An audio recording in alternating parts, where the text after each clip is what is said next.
Now at 10, as many residents in the area struggle with their trash service, the city of Pittsburgh launches its own to help. Plus, Jasper County authorities investigate a shooting they believe was a case of self-defense. And residents in Nixa, Missouri react to a new intersection in town. The 4 states' most watched news starts now. The city of Pittsburgh hopes to address residents' trash concerns with the official launch of a city-run trash service this week. This is KOAM News at 10. I'm Dow Quick.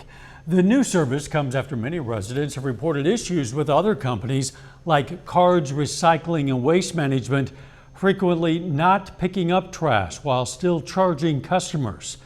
City staff say when these haulers don't pick up, it's fallen to the city to handle. The launch of the city-run service allows the city to invest in proper equipment like trucks and roll carts. It also gives Pittsburgh residents another option. The city's always in trash. We've always been in the trash business. What we're doing is just getting a little better equipment and assigning some personnel, because right now, when the trash doesn't get picked up by one of the contractors that's supposed to pick it up, it ends up falling to the city. The city says as of last week, they had an estimated 800 or more signups for that service. It's been a nice day out there. Let's check in with Chief Meteorologist Doug Heddy.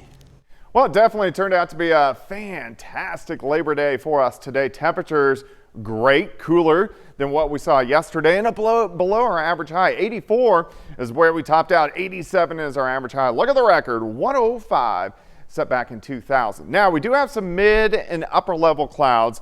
These are going to slowly thicken up as we go through the night into your Tuesday. Here's the reason why. We have a weak wave down to our south. Most of the rain will stay south of us, but we are definitely going to get the clouds, especially as we go into Tuesday. So we're going to start lower 60s, mostly cloudy. It's still going to be filtered sunshine. Once we get into the afternoon, notice a couple little sprinkles, maybe a quick shower along and south of I-44, but most of us will stay dry. 67 by 11, 61 by 7, back to 69 by 10 a.m. How long will the nice temperatures stick around? We're going to talk about that here in just a bit. See you soon. The Fairview, Missouri woman convicted of shooting and killing her ex-lover has died in prison. 74-year-old Connie Sanders Ford was serving a life sentence at Chillicothe Women's Prison for the 2015 murder of 58-year-old John Jordan of Granby. Authorities say the two were having an affair, but after Jordan ended it, Sanders Ford shot him. Sanders Ford's death is considered to be of natural causes. The Jasper County Sheriff's Office says a weekend shooting appears to be self-defense. Happened at a home at 117 South 12th Street in Sarcoxie, Missouri. Deputies responded to that house for reports of a shooting and found 39-year-old Brian Jones of Sarcoxie with a gunshot wound. He was taken to the hospital with non-life-threatening injuries. The Sheriff's Office says the shooter was identified and is cooperating with authorities. Investigators in Cassville, Missouri are asking the public for help identifying the burglar in this security video. This video, shared by the Barry Lawrence County Crime Stoppers, shows the burglar breaking into Fury Printing in Cassville last Wednesday night. Fury Printing officials say this is the second time the business has been broken into. The burglar in the video is seen wearing a ghost face mask from the movie Scream. If you have any information, you're asked to contact law enforcement. It's been a month now since Highway 160's newest intersection opened up in Nixa, Missouri, and some local businesses say they've already seen a difference in traffic. It's only the second one of its kind in Missouri, and it's taking time for drivers to get used to. Adam Woodbury has more. Nearly a month after opening, traffic is flowing through the new intersection at Highway 160 and Route CC in Nixa. Drivers navigating their way through the new continuous flow design. When I first saw it, I thought, how is this going to work? But it actually, honestly, has worked out really well. And some of the businesses in the area say they've already noticed a difference. You know, we watch it every day, just kind of out there. We haven't noticed a whole lot of accidents. It seems like everyone is really starting to get the hang of the new intersection. Since opening on July 29th, data from the State Highway Patrol shows troopers responded to a 3-car crash there just 2 days later. But since then, though, State Patrol data doesn't show any crashes happening there. In fact, data, looking back over the last year, shows only one other crash happening there, and that was on July 16th. So those left-hand turns coming from the north is different. You're like, if you're not ready for it, you're going to miss it, and you can't just cut across traffic that way when you miss it. So. Further down Route CC, Darcy Ambergi tells me traffic along the road is noisier than it used to be because of merging lanes. There are a lot of people like honking, and no like accidents that I know of for sure, but a lot of honking, like because people are cutting other people off. While she has driven through the new intersection, she doesn't really like to, preferring to take a different route. And then just because the intersection's so new, I have already seen videos and complaints about people not paying attention or going down the wrong way. But she believes the traffic in the area is already better off. I hope like once people get used to it, it's going to be a little bit easier, like because the whole point is to make traffic flow better. Coming up, President Biden joins Vice President Kamala Harris for an event on the campaign trail. Plus, why DirecTV subscribers can't watch any Disney-owned channels at the moment. On this Labor Day, the Democratic presidential ticket is focusing on labor groups working to bolster support among unions. President Biden and Vice President Kamala Harris are teaming up at an event in Pittsburgh, Pennsylvania. Skylar Henry reports. President Biden and Vice President Kamala Harris are together again, campaigning at a union hall in Pittsburgh. It's their first campaign event together since Harris was elevated on the Democratic ticket as the presidential nominee. I promise you, if you elect Kamala Harris as president, it'll be the best decision you will have ever made. Earlier, Harris was in the battleground state of Michigan, greeting workers in the union stronghold of Detroit. When I am president, we will pass the PRO Act and end union busting once and for all. Her running mate, Minnesota Governor Tim Walz, met with labor leaders in his state before speaking at a Labor Day event in Milwaukee. Vice President Harris, as a protector of democracy, when we win this election, we'll have your back just like you've had our back. The campaign says the Biden-Harris administration is the most pro-labor in history and claims the Trump administration was anti-worker and anti-union. Union members are an important base of support in this year's election. Very important for Democrats. It's a key part of the Biden 2020 coalition that Harris is looking to replicate this time around. Give it up for President Donald J. Trump. The Republican nominee took a break from campaigning this holiday weekend, criticizing the current administration's immigration policies at an event Friday night. Many of these people are criminals. Many of these people are coming out of the roughest countries in the world. The campaigns are intensifying, with a little more than 2 months to go until Election Day. Skylar Henry, CBS News, the White House. Now, there was a 3-vehicle crash involving vans transporting press and Walz staffers to his event in Milwaukee. Governor Walz and his wife were ahead of the accident. They were not hurt. 2 of his staff were taken to the hospital, one for treatment of a broken arm. Thousands of hotel workers around the U.S. began walking off the job over this busy Labor Day weekend. Comes after labor negotiations between major hotel chains and the Unite Here union broke down. The union represents front desk workers, housekeepers, and other workers who are demanding better wages and working conditions. Unite Here says strikes have been authorized to begin at any time in several other cities. Spokespersons for 2 of the major hotel chains, Hilton and Hyatt, tell CBS News they look forward to continuing negotiations with union members.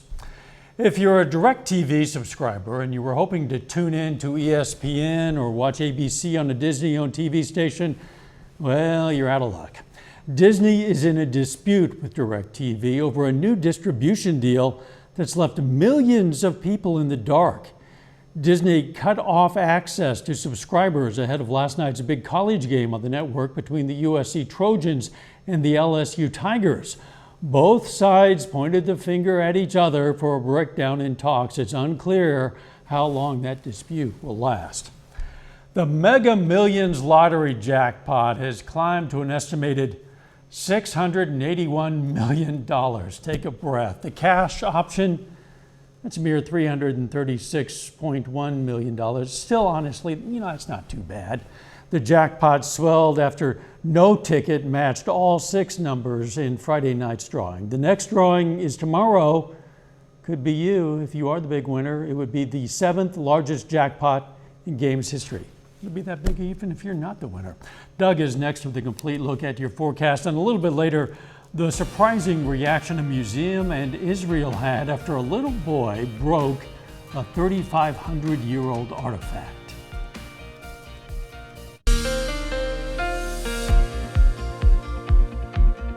Well, of course, it turned out to be a nice Monday for us today. Not quite as hot as what we had on Sunday, as we did go into lower 90s, but for Labor Day, it actually turned out to be a pretty nice day. Temperatures mainly into low to mid 80s for highs. And we're going to stay with the really nice temperatures as we go through the next couple days. So make sure you get outside and enjoy it. Plus, look at this. Our humidity is low. Look at our dew points.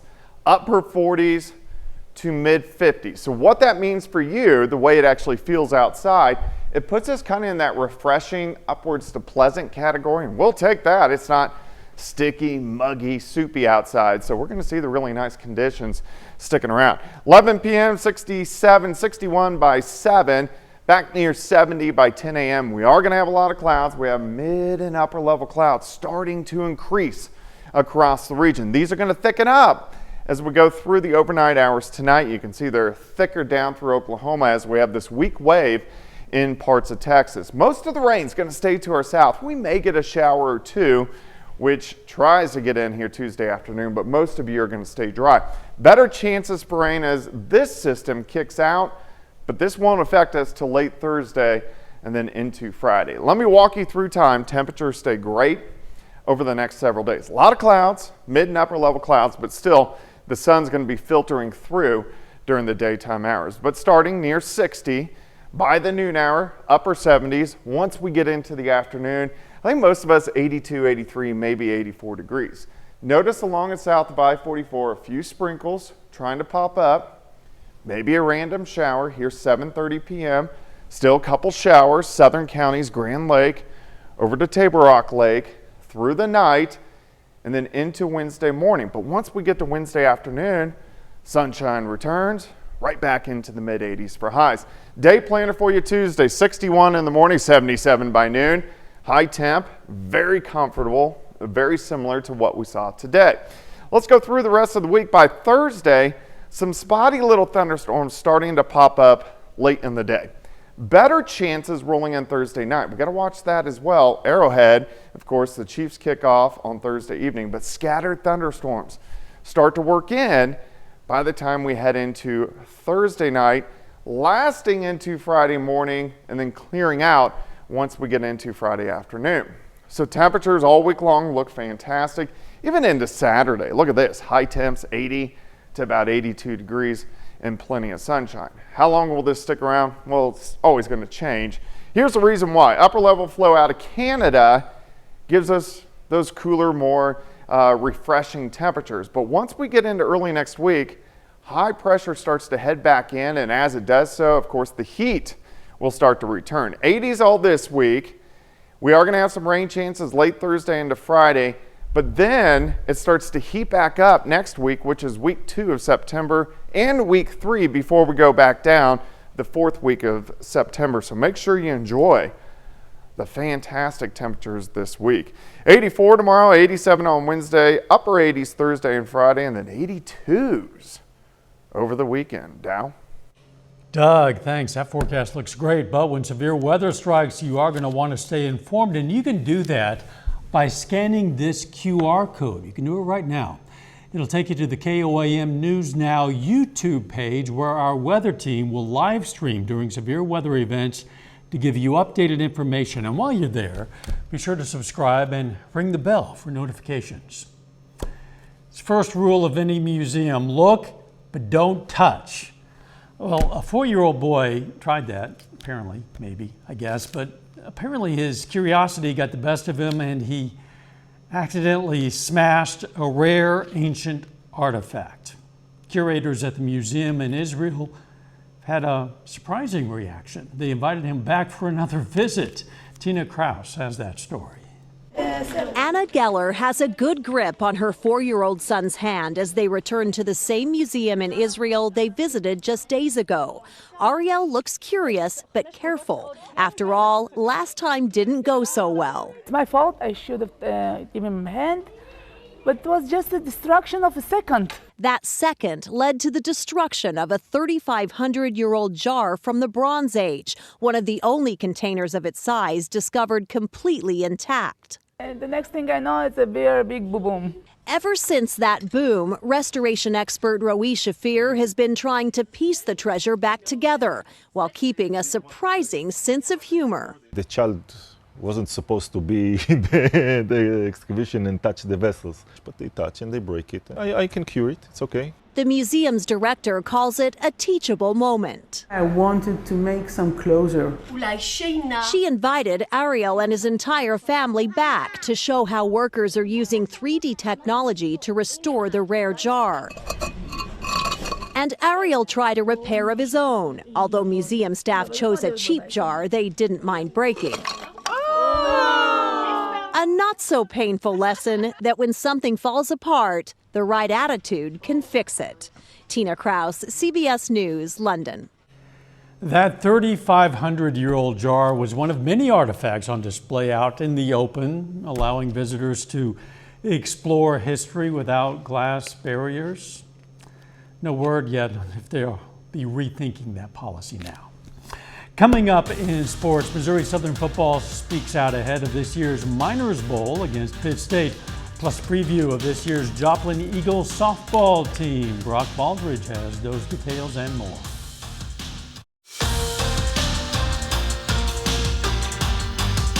Well, we move on to the second week of the Division II college football season. The Missouri Southern Lions are coming off a loss on the road against Midwestern State, and while this week the Lions return to Joplin facing their rivals, Pittsburgh State.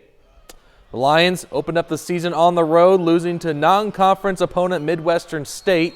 This week, Missouri Southern welcomes in MIAA rival Pittsburgh State for this year's home opener. It's another edition of the Miners Bowl. Missouri Southern is aiming to beat Pitt State for the first time since 2013. Rivalry games I don't believe in. I feel like we're a rival with the MIAA. My goal is to build a program that contends for conference titles. And so, yes, proximity geographically, Pitt State is right down the road. But I want to beat Emporia. I want to beat Fort Hays. I want to beat Moet. I want to beat them all. And so, do I want to beat Pitt extra? No. It just happens to be the game for this week. Going into Pitt, totally different game. Yeah, they're going to pass the ball, throw it around a lot more RPO game. We're excited for that. I can't wait for the ball to be thrown in the air. You know, that's something we practice against our offense a lot. So it's real exciting to go against a team that's going to mix it up a little bit more, and we're going to be prepared. Over to high school softball, the Joplin Eagles began their season this past weekend. Joplin is coming off their third straight winning season. The Eagles aim for a big year in a very competitive conference. Joplin opened up the 2024 season this past weekend at the Aurora Kickoff Classic. The Eagles begin the year with a 3-1 record, not a bad start. The team returns 5 seniors to this year's lineup, along with new faces and young pitching. Joplin begins COC conference play tomorrow at home when the Eagles face Lebanon. Offensively, I feel like you have some of the best hitters in the area on this team. Jaden Pankow, Abby Lowry, Ava Wolf. So I definitely think offense will be our strong suit, and then you still have a pretty solid defense behind our pitchers. At the end of the day, we want to make sure we're doing things right. You know, last year with the pitchers being so young, both of them sophomores, I think we understood that there was going to be a challenge there, and those girls really did a good job of rising to that challenge, and they've worked a lot on making sure that they are going to put us in a position that we're going to be able to win. Well, this season has been hot and cold for the St. Louis Cardinals. The Redbirds are making one final playoff push for a playoff spot in the month as we enter the month of September. Labor Day in Milwaukee, Cardinals at Brewers. First inning, no score. Willie Adames tees off right here, and that ball nearly gets over the wall, but it counts for a 3-run homer. Cardinals lead 3-0. The Cardinal offense looks to respond, though. We go to the top of the third. Pedro Pages gets every ounce of this baseball. Solo home run cuts into the lead. Milwaukee still up 3-1. So we go to the fourth inning. St. Louis, well, their pitching had trouble this afternoon, keeping the ball in the ballpark. Reese Hoskins hits this one nearly to the same spot as Adames did back in the first. A 2-run homer makes it a 5-1 Milwaukee lead. We go to the 5th. Pedro Pages strikes again. He's 2 for 2 with a pair of solo home runs to start this ball game. The Cardinals try to keep this one close, but we go to the 6th inning. All the ducks are on the pond for Jackson Churrillo, and he unloads them for a 420-foot grand slam. Brewers take down the Cardinals in the series opener. Milwaukee wins it 9-3. Meanwhile, in Kansas City, the Royals are 3.5 games behind first place Cleveland Guardians in the AL Central. But today, the Guardians win this one 4-2. Kansas City loses their 6th straight game. Both teams back at it tomorrow night. Well, that's your look for sports. We're back with more news after this. A lot of clouds are going to increase for us tonight, so let's call it mostly cloudy skies on your Tuesday. Temperatures great, 84. Could see a random sprinkle, especially along and south of I-44 on Tuesday afternoon. 87 Wednesday, a better chance for scattered showers and thunderstorms late Thursday night into Friday, but clearing out just in time for the weekend. Doug, thanks. The 119th Old Settlers Weekend wrapped up in Uniontown, Kansas today. Residents and visitors and dinosaur on a unicorn participated in a car show and children's parade, also a picnic in the park. The event also saw vendors throughout the community set up to sell handmade goods such as bows and jewelry and artwork. And Old Settlers Weekend included several raffles to benefit various causes in the area. We have sponsors from everywhere, and they come here. They come for the car show, they come for the vendors, they come to get together with their friends, enjoy the park. You know, it's a good time for everybody. Picnickers also enjoyed food and craft vendors and carnival games on the Uniontown Square. That's our time. Don't forget the morning show starts at 5 a.m. Thanks for joining us, and let's make it a great tomorrow.